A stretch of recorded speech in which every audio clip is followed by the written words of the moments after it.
Bonjour à tous, j'espère que vous allez bien. Je suis le docteur Lydie de Passitude. Comme d'habitude, on se retrouve sur cette chaîne. Je sais que vous êtes tellement nombreux à nous suivre. Vraiment, je vous remercie pour cela, pour donner la force à la chaîne. Plusieurs personnes nous ont posé la question comment devenir infirmier.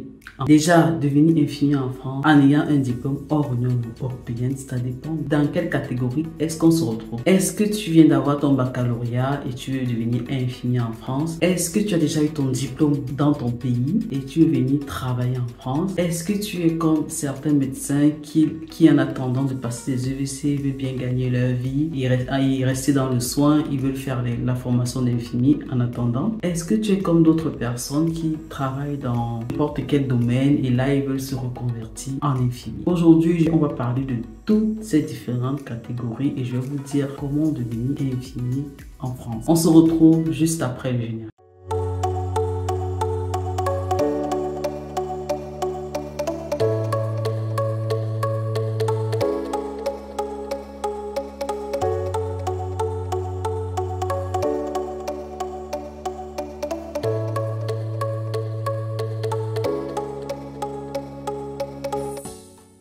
Voilà, on se retrouve. Comme je disais tantôt, aujourd'hui, on parle de la profession infirmière. C'est une profession qui est recherchée en France. Une profession dans laquelle, si tu as ce diplôme-là, dans les normes, tu n'es pas censé chercher le boulot pendant longtemps parce qu'il y a vraiment de la demande. Et comme je vous disais, si vous voulez devenir infirmier en France, il faut déjà savoir dans quelle catégorie vous vous retrouvez. En France, la formation d'infirmière, comme dans la plupart des pays, c'est 3 ans d'études après le baccalauréat. Tu fais 3 ans d'études pendant lesquels tu as des cours pratiques, tu as des cours théoriques. Et la formation en France se délivre dans des instituts de formation en soins infirmiers qu'on appelle IFSI. Et ils sont nombreux en France. On dénombre plus de 300 IFSI en France en fait. Donc, il y a beaucoup d'écoles qui donnent le diplôme d'État. Il y a des IFSI publics, il y a des IFSI privés. Maintenant, revenons donc à ceux qui ont des diplômes hors Union européenne. La première catégorie, ce sont des personnes qui viennent d'avoir le baccalauréat et ils veulent venir faire infirmier en France. Si vous vous retrouvez dans cette catégorie, vous allez devoir postuler à Parcoursup. Parcoursup ouvre le plus souvent au mois de janvier. Vous postulez à Parcoursup sur plusieurs écoles, sur différentes écoles. Vous envoyez les documents demandés. À chaque fois, on va vous demander votre CV, votre lettre de motivation. Il va falloir postuler et attendre la réponse. Si vous avez une admission, vous allez devoir retourner à Campus France, continuer la procédure avec Campus France. À la différence des autres écoles, pour la formation de soins infirmiers, on est obligé d'aller sur Parcoursup parce que ce n'est pas disponible sur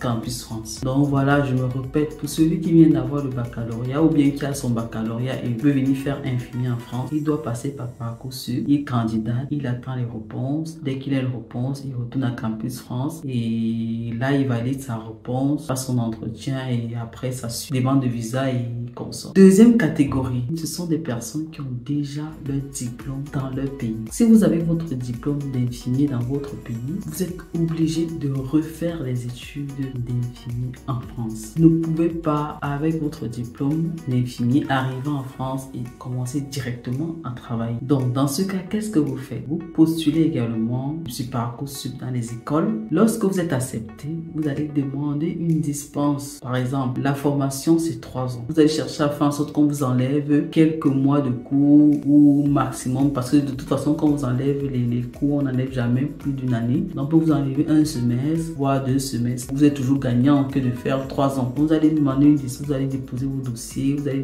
déposer tout un relevé qui donne les différentes unités d'enseignement que vous avez eu dans votre université, votre CV, votre lettre de motivation. Tout ceci va faire en sorte que le jury puisse étudier et voir quel unité d'enseignement il peut vous enlever, sachant que vous l'avez déjà acquis dans votre université. Après qu'il ait étudié votre dossier, vous allez aussi passer un entretien oral et c'est après cela qu'il peut décider, ok, je vous enlève un semestre, 2 semestres ou bien je vous enlève rien, vous êtes obligé de tout repasser. Donc ça, c'était pour les gens qui ont leur diplôme d'infirmier dans leur pays et qui veulent venir travailler en France. Pour ceux qui sont en France, disons, ils travaillent depuis longtemps, ils sont peut-être aides-soignants ou bien ils sont même pas du soin parce que c'est pas obligé et ils veulent se reconvertir en tant qu'infirmier. Eux, par contre, ils sont obligés de passer un concours. Après quoi, vous êtes admis dans une université de soins infirmiers et vous faites vos 3 ans. Ça, c'est pour ceux qui travaillent depuis au moins 3 ans et ils veulent se reconvertir. Autre catégorie, ce sont les médecins et même les sages-femmes qui ont eu leur diplôme dans leur pays. Ils sont en France, peut-être ils veulent travailler en tant qu'infirmier. Soit peut-être parce qu'ils veulent se reconvertir, je sais pas trop bien, surtout parce qu'ils veulent rester dans le soin, ils veulent bien gagner leur vie en attendant de passer les EVC. Parce que normalement, la fonction infirmière te rapporte mieux que le statut de stagiaire associé. Donc certains préfèrent travailler en tant qu'infirmier avant de passer les EVC par après. Donc si tu es dans ce cas-là, tu déposes ton dossier au niveau des universités et les universités vont te dispenser de beaucoup de cours. Donc les médecins, ils font la plupart du temps 6 mois à maxi 9 mois de formation d'infirmier au lieu de 3 ans ou de 2 ans comme ceux qui sont déjà infirmiers. Ça réduit bien le temps d'études et c'est une bonne option pour cela. Et beaucoup de personnes l'ignorent, pourtant c'est une option qui n'est pas négligeable. Voilà, c'est ainsi que se termine la vidéo. Si vous avez des questions, si vous voulez que je vous donne encore plus de détails, posez-les dans les commentaires. Je reviendrai avec une autre vidéo ou avec d'autres vidéos pour répondre à vos différentes questions. Et je vous promets également une autre vidéo où je vais vous parler du coût de scolarité, combien ça coûte les frais, combien vont vous coûter les frais de scolarité, est-ce que vous pouvez avoir l'alternance, est-ce que cette formation peut être prise en charge par l'État.